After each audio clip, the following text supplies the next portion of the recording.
Shabbat Shalom, nous voilà, nous sommes parashat Pinhas.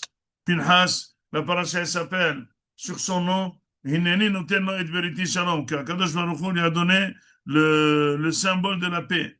Et pourquoi? Il dit parce que tout simplement, il a réussi à faire la paix entre Am Israël et Kadosh Baruch Hu. Cette paix consistait en quoi? Ça veut dire qu'il a évité l'extermination de tout Am Israël. Ça veut dire que c'était un courant très fort des filles de Moab, des filles de Midian, qui allaient vers l'inceste et aussi à Avodah Zarah. Donc c'était vraiment l'extermination spirituelle de Ham Israël. Et finalement, ça s'est soldé avec bas prix de 24 000 personnes qui sont mortes dans la Makifa. Et donc, ça s'appelle Inotenut Verti Shalom. Donc ça, c'est clair. La question qui se pose, c'est que Zimri, pardon, le chef de la tribu de Shimon, qu'est-ce qu'il avait besoin de faire cet acte et venir devant Moshe Rabbeinu en public et exposer les choses et venir avec elle avec une goya à Cosby et venir provoquer, c'était de la provocation. Si vous voulez faire une faute, il n'a qu'à aller dans un hôtel faire la faute, mais il n'a pas besoin de venir devant Moshe, devant Aaron, devant Pinhas, devant Kol Haïda, leur dire voilà, elle est mouteret. Pourquoi vous parlez? Toi aussi, tu as pris une femme de la fille de Midian, la fille de Hydro. J'ai pas compris. C'est une arrogance. C'est une chutzpah qui n'a pas de père. C'est quoi ce comportement? Oh, Nessi Shevet Shimon, le président de Nessi Shimon, il n'y en a que 12 présidents en Israël. C'est les plus grands rabbinim. C'est un très grand rab. Qu'est-ce qui s'est passé? Et si vraiment il a très mal fait, Moshe ne savait pas qu'il fallait le poignarder, faire un acte comme ça public de Hilul Hashem. Aaron ne savait pas, il fallait attendre que Pinhas. Je n'ai pas compris. Est-ce que c'est une loi qu'il faut exterminer celui qui fait une chose dans Hilul Hashem Barabim et en plus d'inceste, et lui il est représentatif, toute sa tribu et tout Ham Israël peut apprendre de lui et ça passe sous silence. Qu'est-ce qu'il a pensé? Et là on explique que finalement il y avait une grande discussion entre Armée et Israël. La discussion consistait à savoir que Ham Israël, il était tiré par un courant très fort des filles de Moab, des filles de Midian, qui consistait à l'inceste et à Avodah Zarah. Les rabbinim ont discuté, est-ce qu'on peut limiter les dégâts? Comment limiter les dégâts? C'est éventuellement permettre une partie, au moins permettre l'inceste de notre Moab, parce que le courant est très très fort. Comme ça, éviter au moins Avodah Zarah.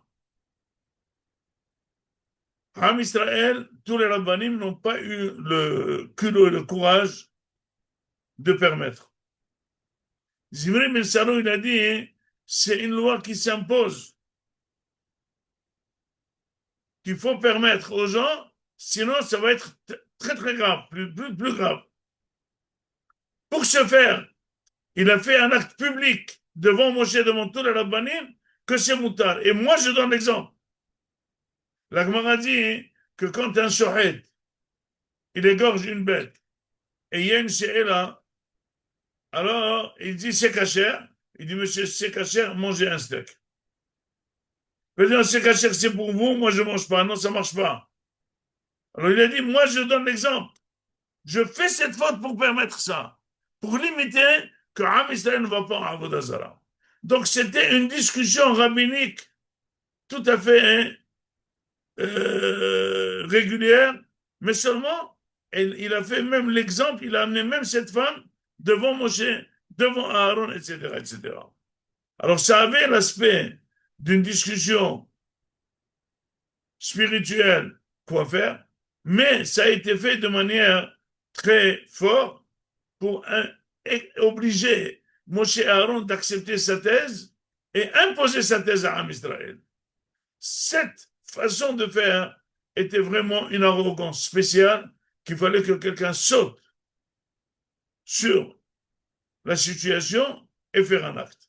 Là, Am Israël n'ont pas eu cette force, Moshe n'a pas eu cette force, Aaron n'a pas eu cette force, puisqu'il était lui-même tzad, il était aussi une partie dans ces discussions. C'est Pinhas qui était extérieur à ça, qui a vu de l'extérieur que c'était un aspect très arrogant.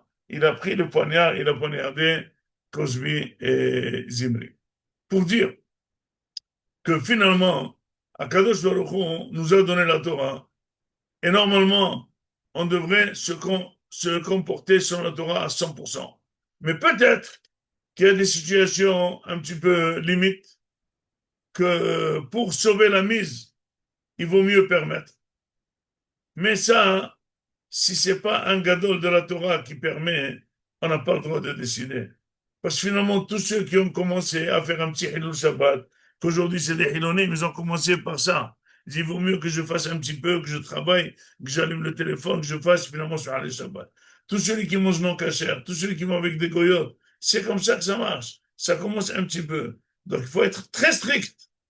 Et si jamais la situation est flambante, est vraiment difficile, alors c'est pas à toi de décider. Et si jamais Chachmei Israël n'ont pas eu ce génie de le décider, ça veut dire que c'est pas ça le Tzon Hashem. Parce qu'Akadosh Baruch Hu, il sème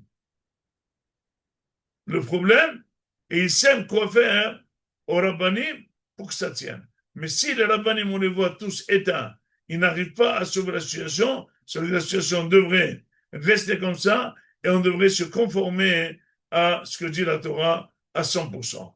Toute difficulté, toute partie qu'on est en train de diminuer un petit peu d'exigence de la Torah doit se faire absolument par un des Gdolei Israël pour être sûr que c'est vrai qu'on touche la Torah, mais ça a été pesé par le grand Rav, par une balance très très fine, une balance qui connaît la Torah, connaît Akadosh qui connaît toutes les finesses qui a marquées dans la Torah, qui peut statuer sur ça. C'est pour ça que c'est ça ce qu'on appelle le Olam Aharedi. Le Olam Aharedi, ça veut dire celui qui a peur. Celui qui a peur, celui qui respecte, et il respecte de trop pour être sûr qui respecte la Torah comme il faut. Et c'est ça le shalom amitié avec Akadosh Baruch Hu, parce que quand on fait la Torah comme il faut, on est très bien dans notre peau, on est très bien avec Akadosh Baruch Hu, et on réussit partout. Shabbat shalom, Mevorach.